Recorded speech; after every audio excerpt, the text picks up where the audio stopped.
جب مؤذن رسول پہلے اور بعد میں دونوں مقام پر درود پڑھتا تھا تمہیں کیا تکلیف ہوتی ہے؟ آپ نے دیکھا کہ یہ حضرت کس طرح شاعر اللہ کے خلاف نازیبا زبان استعمال کرتے ہوئے آذان کو نعوذ باللہ دم کٹی کہہ رہے ہیں، اور آپ بخوبی جانتے ہیں کہ دم جانوروں کی ہوا کرتی ہے، اور ساتھ ہی یہ صاحب کن مقدس کلمات کو نعوذ باللہ ثم نعوذ باللہ دم سے بھی تشبیہ دے رہی ہیں، گویا آذان اور درود پاک دونوں کو ہی گستاخانہ تشبیہات دی جا رہی ہیں۔ کیوں نہ ان کی اس گستاخی پر ان کے خلاف 295A کا مقدمہ چلایا جائے کہ یہ شاعر اللہ کی توہین کر رہے ہیں۔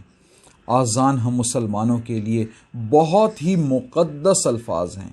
جو اللہ اور اللہ کے رسول صلی اللہ علیہ وآلہ وسلم نے ہمیں 5 وقت نماز کے لیے بلانے کے لیے ہمیں سکھائے ہیں۔ اس لیے کسی شخص کو اس بات کی اجازت نہیں دی جا سکتی کہ وہ آزادی رائے کے بہانے شاعر اللہ یعنی آذان کی توہین کرے، اس کی قطعاً اجازت نہیں۔ اور جو آذان اللہ کے رسول صلی اللہ علیہ وآلہ وسلم کو اللہ نے سکھائی وہ آذان ان لوگوں کو قبول نہیں، یعنی یہ کھلم کھلا رسول اللہ صلی اللہ علیہ وآلہ وسلم کی پسند کے خلاف اپنی پسند کو ترجیح دے رہے ہیں۔ آپ ہندوستان کے ہندوؤں تک کو دیکھ سکتے ہیں کہ وہ لوگ بھی آذان کے احترام میں اپنی تقریر بند کر دیتے ہیں، مگر افسوس کہ اسلامی جمہوریہ پاکستان میں یہ قبر پرست لوگ آئے دن اللہ پاک کی آذان کے خلاف اس قسم کے بیہودہ بکواس کرتے رہتے ہیں اور کوئی ان کو پوچھنے والا نہیں۔ ان صاحب کے آذان اور درود کے بارے میں توہین آمیز الفاظ پر ذرا آپ غور کریں۔ یہ صاحب کہتے ہیں کہ درود نہیں پڑھا تو تمہاری آذان کی بھی کوئی ضرورت نہیں۔ ان صاحب کو پتہ ہونا چاہیے کہ قبر پرستوں کو اس آذان کی ضرورت ہو بھی نہیں سکتی جس میں اللہ اور اللہ کے رسول صلی اللہ علیہ وآلہ وسلم کا نام مبارک بلند کیا جاتا ہے، اور ہم مسلمان یہ آذان دوسرے مسلمانوں کو نماز کی خاطر جمع کرنے کے لیے دیتے ہیں۔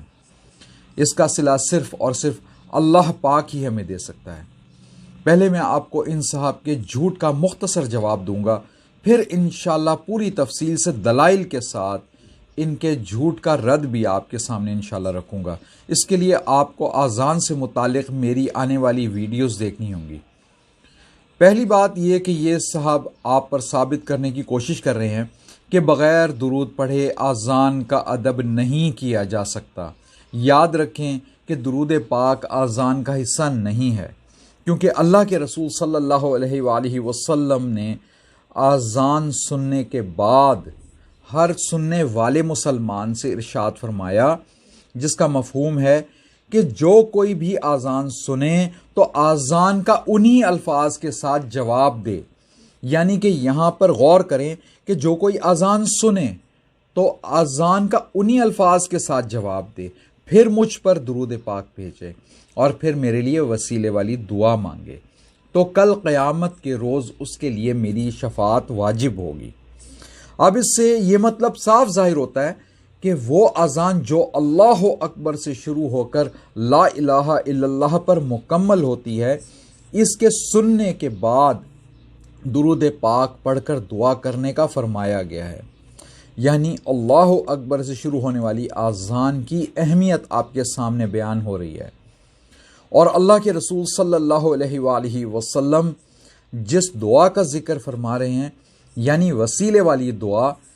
اس میں اس اذان کو دعوت کامل قرار دیا گیا ہے۔ مگر افسوس ان قبر پرستوں پر کہ یہ اس اذان کو نعوذ باللہ دم کٹی کہتے ہیں۔ دوسری بات یہ کہ یہ اذان خود اللہ پاک نے ایک صحابی رضی اللہ تعالیٰ عنہ کو خواب میں سکھائی تھی، جو ان صحابی رضی اللہ تعالیٰ عنہ نے اللہ کے رسول صلی اللہ علیہ وآلہ وسلم کے سامنے بیان فرمائی۔ اس طرح سب سے پہلا حق بھی اللہ پاک کا ہی بنتا ہے، کیونکہ اذان سب سے پہلے اللہ پاک نے ہی تو سکھائی، اور اللہ کے رسول صلی اللہ علیہ وآلہ وسلم سے بہتر اللہ کا حق کون جان سکتا ہے۔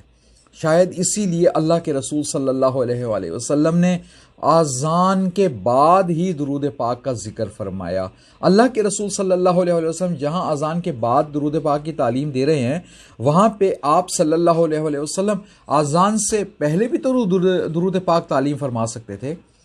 یہاں آپ ایک اور بات پر غور کریں کہ اللہ کے رسول صلی اللہ علیہ وآلہ وسلم جب دعا مانگنے کے آداب بیان فرماتے ہیں،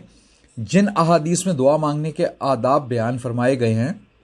وہاں پہ بھی اگر آپ دیکھیں تو اللہ کے رسول صلی اللہ علیہ وآلہ وسلم نے سب سے پہلے فرمایا کہ اللہ پاک کی حمد و ثنا بیان کی جائے،